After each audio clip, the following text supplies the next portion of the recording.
Mom of Montreal Toolkit Podcast. Ici, c'est Dior, fondatrice de Girlfriends Level Up et consultante en gestion de temps. Salut tout le monde, moi c'est Véronica, CEO de GotTheJob.ca et chef de marque de plusieurs compagnies et assistante de plusieurs entrepreneurs dans leur branding. Allô tout le monde, ici Nina, je suis la fondatrice de Mom, CEO de Bish Beauty Cosmetics et éducatrice spécialisée. Bon, les mômes, aujourd'hui, on voulait vous parler d'un sujet. En fait, c'est notre Véronica Pilé qui est justement, s'est introduit tout à l'heure. Donc, on voulait en apprendre plus sur qu'est-ce que Véronica fait, comment elle peut aider les mômes justement dans leur carrière, dans leur entreprise. Donc, Véronica, tu nous as parlé justement de ce que tu fais, mais plus en détail, comment tu accompagnes les gens dans leur day-to-day ou leur entreprise? Ben, au fait, merci pour cette question, Dior, et merci pour la belle présentation.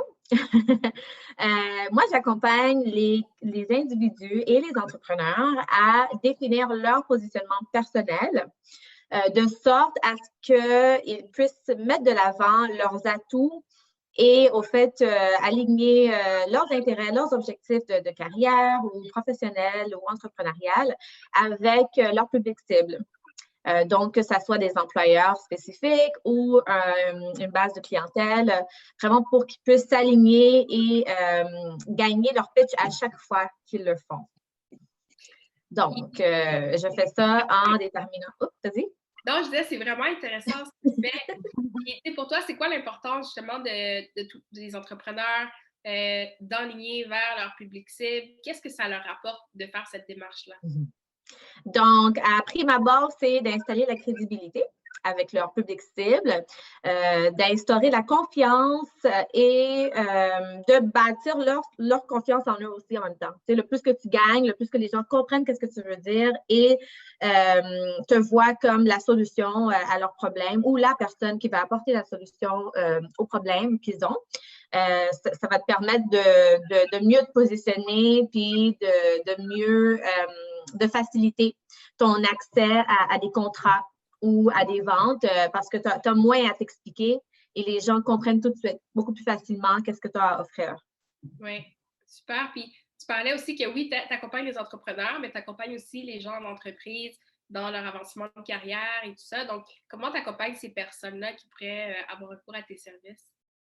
Donc, j'aide des candidats qui recherchent un premier emploi, mais aussi jusqu'à des personnes qui veulent appliquer pour des postes de vice-président en entreprise. Je les aide à faire une réflexion, une introspective sur leur personne, leur carrière, qu'est-ce qu'ils ont développé, qu'est-ce qu'ils ont beaucoup appris, mais quelle expertise est-ce qu'ils ont canné à travers leurs années d'expérience. Et comment se différencier lorsqu'ils vont avoir une discussion avec leur supérieur ou un employeur ou une personne à ressources humaines pour être en mesure d'obtenir la promotion recherchée ou planifier pour le succès en entreprise. Donc, comment établir les besoins de l'entreprise dans laquelle ils sont. Comment voir les opportunités, comment les décerner, comment pousser pour des améliorations au sein de leur entreprise aussi. Vraiment intéressant. C'est vraiment bien. Je pense qu'il y a plein de personnes qui, justement, des fois, ils veulent avancer dans leur carrière, ils ne savent pas comment, ils vont appliquer un peu partout. Des fois, les réponses souvent négatives. Ils vont utiliser, par exemple, le même CV, alors qu'il y a possibilité d'adapter le CV, justement, quand tu recherches un emploi. Puis, tu sais, qu'est-ce que tu dirais à ces mères-là qui recherchent des emplois? C'est quoi les 3 points les plus importants dans un CV? Merci, Dior. J'aime ça, la formule de 3. Oui, donc dans tout ce que je fais, qu'est-ce que j'aime faire, moi, c'est en prime abord, c'est déterminer c'est quoi tes 3, quels sont tes 3 différenciateurs. Donc, différenciateur, c'est vraiment qu'est-ce qui te différencie par rapport aux autres candidats, mais aussi par rapport à l'expérience que tu apportes et que tu fais vivre aux autres autour de toi, que ça soit même dans ta famille, au niveau personnel, dans ta communauté ou au sein de ton employeur. Vraiment, qu'est-ce qui te différencie? Puis, une chose, puis ça, c'est un tip que je donne juste aujourd'hui, c'est un exclusif, je dirais. Mais il faut avoir un hook. Donc, ça serait bonus numéro 4, mais toujours avoir tes 3 différenciateurs, mais il faut que tu aies un hook. C'est quoi ton hook? C'est quoi un hook? Un hook, c'est comme, mettons, l'hameçon. Hein? Qu'est-ce qui fait mordre le poisson lorsque les pêcheurs vont à la pêche? Mais c'est la même chose. C'est quoi ton hook? Donc, ton hook, tu as juste 5 secondes pour hook quelqu'un.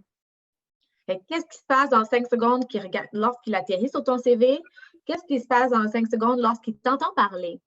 Donc, il faut que tu aies un hook à l'intérieur de ton elevator pitch. Donc, ton elevator pitch, ça dure entre 15 à 20 secondes. Un elevator pitch, c'est quand tu es, mettons, la métaphore, c'est tu es dans un ascenseur puis tu as un CEO qui est à côté de toi ou un client potentiel. Qu'est-ce que tu dois t'assurer de dire à cette personne-là dans les 20 secondes que tu as pour avoir un contrat ou avoir la job? Ou peut-être c'est l'adjointe administrative du CEO. En passant, là, les secrétaires et les adjointes administratives vont être vos meilleurs alliés lorsque vous êtes en recherche d'emploi. Envoyez-leur des cadeaux. Hein? Parlez-les très bien. Assurez-vous de les avoir sur votre côté. Puis faites-moi confiance, le CEO les fait confiance. Fait qu'ils des fois, ils leur demandent comment est-ce que tu as trouvé telle candidate. C'est très important. Tu sais, de ne pas vendre ta salade juste à la personne qui t'emploie, mais à son entourage aussi. Puis, tu sais, souvent, ce que j'ai vu dans les entrevues, c'est que maintenant, c'est plus seulement le gestionnaire d'embauche qui va être là. Il va avoir, exemple, des collègues du gestionnaire, il va avoir des employés du gestionnaire parce que la relation entre équipes est tout autant importante. Fait que, tu sais, tous ces aspects-là, c'est quelque chose à prendre en considération. Tu n'embarques pas dans une entreprise seulement, tu embarques dans l'entreprise, mais avec tous les gens qui sont au sein de cette entreprise-là. Fait que c'est vraiment intéressant le point que tu amènes au niveau là, des gens administratifs. Donc, merci. Oui, absolument. Puis maintenant, j'ai une question. Par exemple, si je mets en contexte une maman qui est en congé de maternité, puis là, elle appréhende son retour au travail, elle se demande est-ce qu'elle devrait changer de travail, changer de département ou changer de domaine complètement. Ce serait quoi, tu dirais, la première étape à faire dans ce questions? La première étape, c'est de prendre du temps pour elle. Fait que de s'assurer qu'elle a au moins 1 heure ou 2 heures à faire cette réflexion, à faire ce planning. Fait que organiser pour que quelqu'un garde le petit ou la petite, qu'elle ne va pas être interrompue par personne. Fait que même de mettre son téléphone sur silence.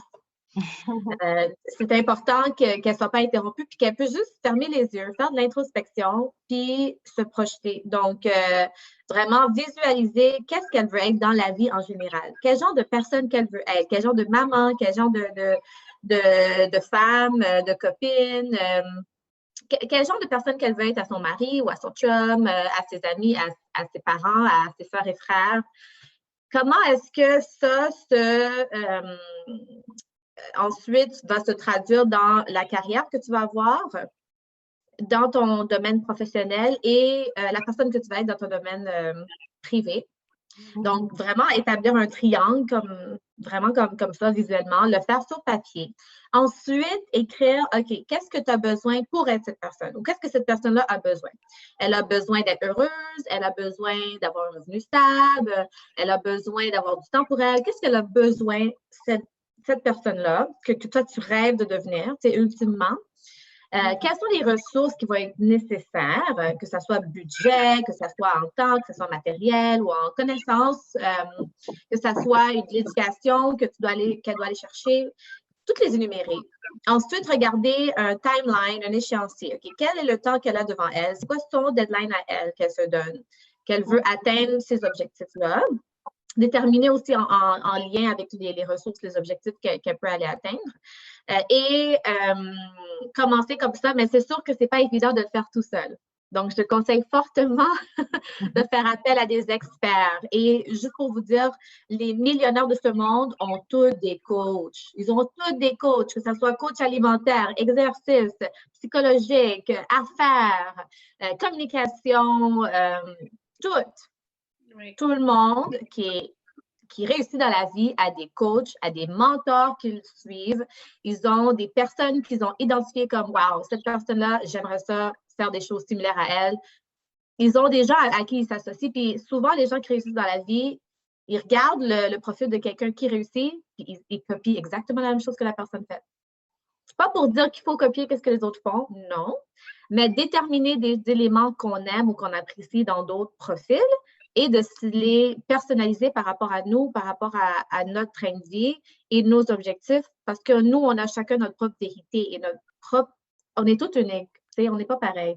Donc, c'est pas pour dire de copier la vie des autres personnes, mais c'est de s'inspirer. Des modèles, de modèles. D'avoir des modèles. Tout à fait. Mon coach, j'ai vraiment renforcé là-dessus parce qu'effectivement, dans tout type de domaine, quoi que ce soit, il y a des spécialistes, et c'est pas pour rien qu'il y a des spécialistes. Tu sais, des fois, on a envie de tout faire nous-mêmes, mais à un moment donné, il faut savoir mettre une limite à se dire, OK, ça, je vais le faire moi-même, ça, je vais faire affaire avec un professionnel, puis vraiment d'y aller de cette façon-là. Donc, pas hésiter à faire affaire avec des professionnels, définitivement. Puis, j'aimerais... Puis juste une autre chose à rajouter par rapport à ça. Juste une autre chose à rajouter que des fois, c'est les coûts. On se dit, on n'a pas l'argent pour payer pour un expert ou on n'a pas l'argent. Mais encore une fois, si on veut vraiment atteindre quelque chose, il ne faut pas penser dans le négatif. Il faut regarder et dire c'est un investissement qu'on fait. Oui. On investit 100 $ de l'heure ou 200 $ de l'heure. On prend le nombre qu'on peut selon le budget qu'on a. On commence petit, on ne commence pas grand. Mais on y va petit à petit. Puis, l'investissement de 100 ou 200 $ de l'heure va te faire gagner 1 ou 2 ou 3 ans de foirage un petit peu. On va se dire les vraies choses. Là. Ça te fait gagner du temps, comme qu'est-ce qu'on veut faire avec le podcast pour les mamans. Tout à fait, parce qu'il y a des choses que tu ne ferais pas si tu avais un coach. Fait que, des erreurs que tu ne ferais pas, c'est vrai. Oui, c'est essentiel. C'est ça. Oui, c'est bien, on apprend avec les erreurs, mais en même temps, il y a certaines choses que on peut pas avoir à faire, puis aller à un autre plus rapidement. Ouais. Puis, un autre point que je trouve qui est quand même important dans le monde d'aujourd'hui, les entrevues. C'est pas évident de faire des entrevues. Il y a un stress qui vient avec les entrevues. Qu'est-ce que tu aurais à nous dire sur cet aspect-là? Très bonne question, Dior. Moi, je dirais tout simplement de décortiquer l'offre d'emploi. Vraiment d'y aller de façon comme si on allait à la guerre. Et on doit gagner. On doit gagner à tout prix. Que c'est la seule offre qui fait que, wow, on a une entrevue, OK, ben, ça y est, là, il faut avoir l'offre. C'est ça l'objectif. Il n'y a pas d'autre objectif. Puis, on décortique l'offre d'emploi. On détermine, de un, parce qu'on a déterminé à prime abord nos 3 différenciateurs. On va les mettre en valeur et on va les aligner selon l'offre d'emploi. Puis lorsqu'on rentre en entrevue, il faut qu'on ait des questions pour l'employeur. Donc, il faut qu'on détermine quel type de manager à qui on va se reporter, avec quel genre d'équipe on va travailler. Quelle est la vision par rapport au développement du personnel de l'entreprise? Quelle est la vision de l'entreprise en tout ce qui concerne avoir une balance famille et travail? Donc, vraiment, de venir préparer, mais aussi, quelle est leur vision du succès? Qu'est-ce que ça veut dire pour eux? De vraiment bien comprendre ça. Puis, ça, c'est des questions importantes, mais aussi qui vont aller sensibiliser l'employeur au niveau de ton intérêt. Puis, au niveau que tu es la meilleure personne pour la job parce que tu as des questions très bien formulées à l'avance pour eux. Et c'est à toi de déterminer les différentes actions. C'est à toi de diriger l'entrevue. Donc, oui, tu te fais interviewer, tu te fais poser des questions, mais repose tes questions. Donc, soit avec les réponses que tu reçois, prends note, viens avec un cahier de notes, prends des notes de ce que la personne à ressources humaines dit. Essaie de regarder c'est quoi la tendance des questions. Est-ce que tu vois que les mêmes questions reviennent, mais sous différentes formules? Est-ce qu'il y a un thème qui est prédominant selon les questions qui sont posées? Parce qu'il y a différents types de questions quand tu es en entrevue. Il y a des questions en termes des habiletés, questions en termes de ton interaction, ta personnalité, qui tu es, questions en termes ton indépendance, c'est la norme de quoi en tant qu'employé? Est-ce que tu as besoin d'être micromanage ou tu peux être indépendant dans ton emploi? Donc, vraiment bien décortiquer les différents types de questions que tu pourrais avoir des réponses déjà préétablies. Donc, une des réponses qu'il faut pratiquer, c'est, puis ça revient assez souvent, je pense, en entrevue, mais quelle est ta faiblesse? Pourquoi toi? Oui. Et pas quelqu'un d'autre. Donc, ça, c'est juste Donc, au moins, avoir différents types de réponses, bien, elle n'est pas la même réponse que tout le monde, là. Tu sais, une question qu'il faut poser. Un perfectionniste. Des réponses que les gens donnent. Pour toi, ça serait quoi la réponse numéro 1 à ne pas donner quand on te pose cette question-là? De un, les réponses que tout le monde donne. On sait déjà c'est quoi les réponses que tout le monde donne, tu sais, par rapport à c'est quoi tes faiblesses ou c'est quoi tes défauts, tu sais, de dire que tu es perfectionniste, ben ils l'entendent tout, puis c'est pas sincère, c'est pas vrai. So be real. Be real. Une façon une façon de le faire, c'est donne un exemple, donne une mise en situation, donne un contexte. Fait que parle de, ben, tu sais, moi, des fois, j'ai tendance à faire X. Je te donne un exemple. Il y a eu un scénario qui s'est déjà produit dans le passé, dans un dernier emploi que j'ai eu. Je devais faire un projet et je travaillais avec XXX collègues. Nous avons, tu sais, on a échangé sur le projet et ben, finalement, on n'arrivait pas à s'entendre. Puis, des fois, je peux, ou peut-être j'ai tendance des fois à prendre des choses personnelles selon la façon que c'est amené, selon comment la personne a livré la réponse. Fait que à cause que j'ai fait face à ça souvent, ben là, j'ai développé une façon de comprendre puis de gérer avec ça. Et je comprends qu'il faut avoir de l'empathie pour les gens. Puis comprendre qu'il faut les permettre de s'exprimer, puis que qu'est-ce qu'on peut faire, c'est leur permettre de donner le temps à la personne de s'exprimer puis de présenter son point, mais de se retourner sur l'objectif ou le projet qu'il faut accomplir, puis comment que nous, on peut joindre nos forces pour accomplir le projet et que tout le monde soit heureux puis que tout le monde soit entendu. Fait que là, tu as parlé d'une faiblesse, tu as été real, tu as donné un exemple, fait que là, tu as fait 4 choses en un. Ça enlève le fait qu'il te pose une question. Ben, parle-moi d'une mise en situation. C'est comme ça que toi, tu diriges l'entrevue, au fait. Lorsque tu planifies tes questions, donne des questions donne des réponses bien fournies, qui touchent différents niveaux et qui touchent différentes questions en même temps. Puis, en même temps, tu te mets en valeur. C'est important de toujours te mettre en valeur. Fait que tu fais un sandwich. Fait que tu as parlé de ta situation négative, tu as nommé quelque chose qui était négatif par rapport à toi, mais là, tu l'as ramené avec une solution, puis comment que toi, tu as géré le projet. Parce que eux, qu'est-ce qu'ils veulent voir? C'est tout le monde a des défauts au bout de la ligne. Ils veulent juste voir comment tu fais pour gérer tes défauts avec d'autres individus qui ne sont pas similaires à toi dans un environnement spécifique. Comment tu fais pour gérer, puis te concentrer sur l'objectif qui est de compléter le travail. Oui, c'est un excellent point que tu amènes. Puis, tu sais, pour être gestionnaire, puis pour avoir passé plusieurs employés en entrevue, ce que je remarque, puis ce qui ressort, c'est que quand tu as des exemples concrets en lien avec une compétence spécifique, ça parle plus que de juste dire un mot, une phrase, peu importe. Puis, ça vous est donné dans la recherche, dans l'affichage du poste. Tu sais, les gens, ils vont afficher des postes, je recherche telle compétence, telle compétence, telle compétence. Bien, une entrevue, ça se prépare. Puis, il faut que tu aies en tête des exemples concrets en lien avec ces compétences-là. Ben oui. Oui, c'est toutes des choses qu'on peut se préparer d'avance. Absolument. Les réponses sont déjà là, comme tu as dit. C'est déjà tout sur la description de tâche. Moi, qu'est-ce que je dis aux candidats? C'est mémorise, si tu peux, là, mémorise par cœur la description de tâche. Puis quand tu parles juste. Tu retournes toujours à la description de tâche, puis comment que tu as différentes expériences dans ta vie que tu as eues qui sont en lien avec ça, avec chacun des éléments, puis tu vas le canner à chaque fois, là, ton entrevue. Tout à fait. C'est vrai. C'est vrai. Puis, qu'est-ce que moi, de mon expérience à moi, par exemple, ça fait un moment que je n'ai pas fait d'entrevue, mais je n'ai jamais fait une entrevue que je n'ai pas obtenu le poste. Puis, I'm bragging just a little. Yes, girl! Non, mais quand j'arrivais en entrevue, j'arrivais avec le mindset que je l'ai déjà, le poste. Oui.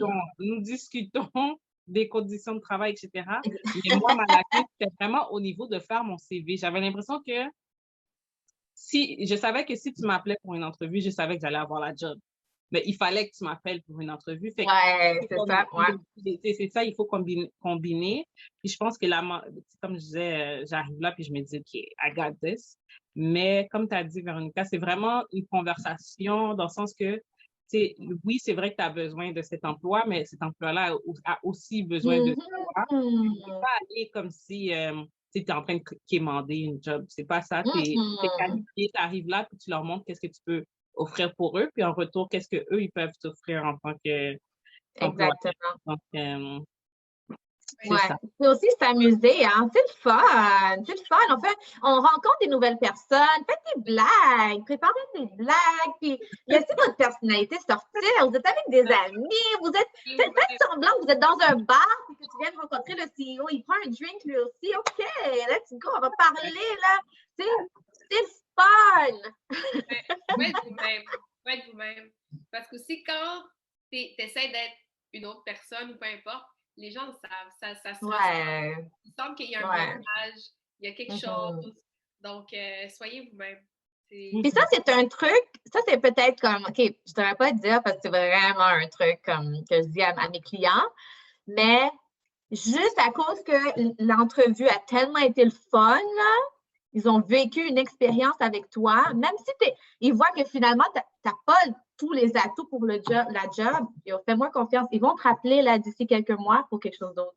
Ils vont trouver une job pour toi, même. Parce qu'ils ont tellement aimé ton énergie et ils veulent t'avoir dans leur équipe. Oui. C'est vraiment important l'aspect de l'énergie que vous dégagez dans les entreprises. Que les gens se rappellent de qui est cette personne. Il ne faut pas que tu sortes de l'entreprise et qu'on se dise « Ah, c'était quoi encore son nom? » Non, c'est ça. Puis les gens ont tendance à être stiff, à avoir peur. Mais t'as peur de quoi?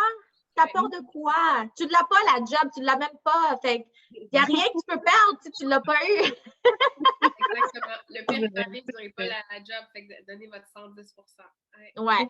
Puis là, tu ne pourras jamais rien regretter. Puis c'est comme dans tout ce que tu fais dans la vie, donne ton 100%, donne ton maximum, puis laisse le reste se développer tout seul. Oui, c'est vrai. Puis, Véronica, au niveau des autres aspects que tu fais justement dans toutes les tâches que tu fais, l'accompagnement que tu fais, est-ce qu'il y a un élément que tu trouves que ça serait important que les mômes sachent? Qu'ils sont capables, à prime abord. That's it. Ils ont tout ce qu'il faut à l'intérieur d'eux-mêmes pour réussir. Ils sont extraordinaires et ils sont déjà CEO de leur famille. Ils s'occupent de tout. Les finances, acheter les couches, acheter le papier de toilette, la pâte à dents, tout. Faire tout rouler. Ils font rouler une petite compagnie chez eux déjà. Ils sont déjà des CEO, les mamans, OK? You got this. Oui. C'est un excellent conseil. Je trouve que les mômes ont fait tellement de choses, puis des fois, on réalise pas l'impact de tout ce qu'on fait, puis c'est majeur, là. Je veux dire, c'est un travail de 70 heures. Oui, vous gérez des ressources. Oui, exactement. Vous les alignez, vous avez des budgets, vous gérez une compagnie chez vous. Et en parlant de compagnie qui gère une compagnie chez eux, je sais qu'il y a beaucoup de membres, quand ils vont en congé de maternité, après ça, ils ont comme un re-questionnement. OK, est-ce que je retourne dans l'emploi où j'étais après mon congé? Est-ce que je pars ma compagnie? Est-ce que je me repositionne? Qu'est-ce que je fais? C'est quoi le conseil que tu donnerais aux mômes qui sont dans ce mindset-là actuellement? Je leur dirais en prime abord de juste réfléchir à qu'est-ce qui est important pour eux. Puis, qu'est-ce que ça représente, chaque élément? Qu'est-ce que ça représente retourner au travail? Qu'est-ce que ça représente partir de son entreprise? Qu'est-ce que ça représente ne pas la partir de l'entreprise? Puis, qu'est-ce que ça représente ne pas retourner au travail aussi? Qu'est-ce que ça pourrait représenter? Vraiment, peut-être établir 4 scénarios différents. Puis de là, de faire la réflexion, de faire les pour et les contre, mais à prime abord, de lister sur un papier les non négociables. Comme qu'est-ce qui est non négociable? Il faut que ça soit, mettons, 50% remote, ou possibilité de travailler à la maison. Ou est-ce que j'ai les deux, autant avec l'emploi qu'avec ma compagnie? Est-ce que je suis disponible après 17 heures? Est-ce que je suis disponible en fin de semaine parce que j'ai un enfant? Je dois être disponible pour mon enfant. Ou est-ce que mon conjoint est disponible à certains moments durant la semaine ou en fin de semaine. Comment on va splitter les tâches à ce niveau-là? Donc, c'est important de faire cette réflexion, de toujours regarder c'est quoi ses dépendances. C'est quoi ses dépendances et c'est quoi ses ressources disponibles. Mais ça peut aider de travailler avec un expert aussi à ce niveau-là. Parce que c'est beaucoup, hein, c'est lourd. C'est lourd, on ne sait pas par où commencer souvent. Puis, juste de faire le premier pas, là, de se donner du temps, puis de se dire, bon, le samedi prochain qui s'en vient, je vais réserver toute la matinée, ça va être juste pour ça. Juste ça, c'est des fois difficile à faire. Fait que c'est, en prime abord, trouver le temps aussi de le faire. Mais, ouais. C'est vrai, parce que c'est beaucoup de questionnements, puis tu sais, de savoir aussi où commencer, quoi mettre en priorité, tout ça. Fait que c'est un excellent conseil qui te donne justement de faire affaire avec un professionnel qui peut vous accompagner là-dedans. Ouais. Mm-hmm. Oui, merci beaucoup. Et est-ce que tu aurais un petit mot de la fin, 3 conseils, 3 takeaways pour nos moms pour gagner du temps? OK, les 3 takeaways, c'est de faire le premier pas. Donc, allez-y, whatever it will be, que ça soit de changer votre routine, intégrer une nouvelle action. Peut-être petit à petit, vous allez y arriver, mais commencez petit. Donc, ça serait le deuxième takeaway. Donc, faire le premier pas, commencer petit et faites affaire avec un expert. Ça serait les 3 takeaways. Good. Merci beaucoup. Puis vous pouvez retrouver Véronica. Elle est dans le groupe Melanin Oui. Mama. Elle a sa page gotthejob.ca sur Facebook. Vous pouvez lui écrire également. C'est quoi? Y a-t-il un moyen que tu privilégies ou... La page Facebook, je privilégie le contact à travers la page ou par courriel tout simplement Véronica@gotthejob.ca, tout simplement. Merci beaucoup, Véronica. C'était vraiment un beau moment où est-ce qu'on a pu échanger. Puis je pense que les moms vont en tirer beaucoup, beaucoup, beaucoup, beaucoup, beaucoup. Puis n'hésitez pas à lui écrire aussi. Elle est disponible si vous avez des questions, vous voulez en savoir plus. Ses contacts vont être en bas dans la description et comme elle a dit sur sa page Facebook, gotthejob.ca. Oui. Merci tout le monde. Merci. Bye. Bye.